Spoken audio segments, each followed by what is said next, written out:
Salut, salut, salut les amis. Heureuse de vous retrouver encore une fois de plus par la grâce de Dieu. Vous savez, est-ce que saviez-vous que vous êtes la seule personne la mieux placée pour pouvoir aider une personne qui vous a offensé à changer? Oui, je dis que c'est vous qui pouvez mieux aider la personne qui vous a fait du tort, qui vous a fait subir un choc, à pouvoir changer. Pourquoi je dis que c'est vous? Parce que c'est vous qui avez subi, c'est vous qui savez, c'est vous qui avez vécu ce qu'il a fait.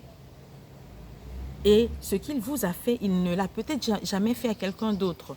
Et donc, vous êtes la seule personne qui puisse décrypter la source, la motivation de cet acte qu'il a posé contre vous. Mais qu'est-ce qui se passe? Nous, étant humains, nous avons tendance à regarder plus à notre douleur, à la douleur qu'on nous a fait subir. Alors que de cette manière, ça nous empêche parfois d'arriver à pardonner la personne. Vous savez, le Seigneur, qu'est-ce qu'il a dit? Il a dit, Père, pardonne-leur, car ils ne savent pas ce qu'ils font. Pourquoi? Parce que le Seigneur aime. Parce qu'il aime, il peut comprendre. Il peut comprendre que ces gens-là, leur motivation n'est pas vraiment fondée. C'est des gens qui sont des ignorants. Ils ne savent pas, ils ne comprennent pas ce qu'ils font.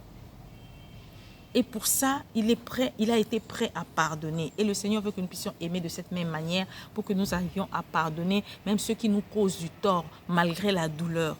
Que nous puissions aller au-delà de notre douleur. C'est en ça que la Bible parle du renouvellement de l'intelligence. Que nous soyons transformés, que notre esprit soit transformé, que nous voyions les choses différemment.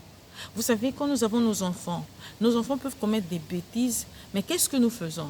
Nous avons le souci de faire savoir, de faire prendre conscience à notre enfant de son erreur pour qu'il puisse changer. Je me souviens moi-même, j'étais dans une relation avec un ami pendant une période donnée. Cette personne commettait beaucoup de bêtises et il me faisait subir vraiment des véritables chocs. Mais malgré cela, j'avais la force de lui pardonner. Et ce que je lui disais, c'était quoi? Je lui disais, tu sais, je crois en toi. Je sais que tu n'es pas une mauvaise personne. Je crois que tu peux changer, que tu peux devenir quelqu'un de bien. Toutes les personnes à qui je parlais de lui me disaient, non, mais ce n'est pas une bonne personne. C'est une personne qui est invivable. Il te fait accepter l'inacceptable. Mais à moi de répondre, non, vous ne le comprenez pas. Donc, il n'y avait que moi qui le comprenais. Pourquoi? Parce qu'il y avait l'amour.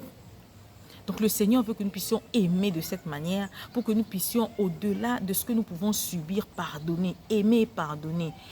Apporter des paroles d'encouragement, comme je viens de dire là. Tu dis à la personne, non, tu n'es pas une mauvaise personne, tu peux changer. Parce que vous devez savoir que ces genres de personnes, parfois les personnes qui nous causent parfois du tort, se disent même à un certain moment donné que finalement, je ne ferai jamais rien de bon avec les gens dans mes relations et tout.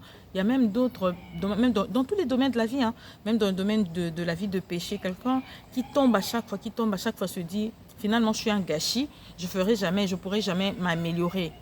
Alors, s'il y a quelqu'un qui peut lui parler positivement, lui dire non, ne te considère pas comme tel, tu peux changer.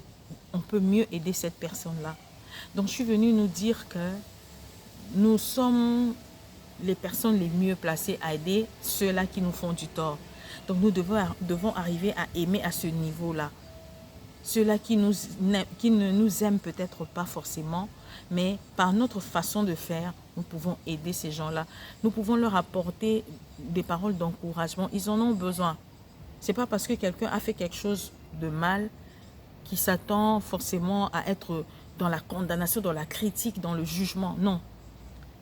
Nous ne pouvons pas aider comme ça. Nous pouvons aider avec des paroles d'amour. Venir encourager la personne, dire à la personne que tu peux changer, tu peux mieux faire. C'est ce que j'étais venue nous dire. En tout cas, pardonnons, aimons jusqu'à pardonner et à aider au changement. Que Dieu nous bénisse.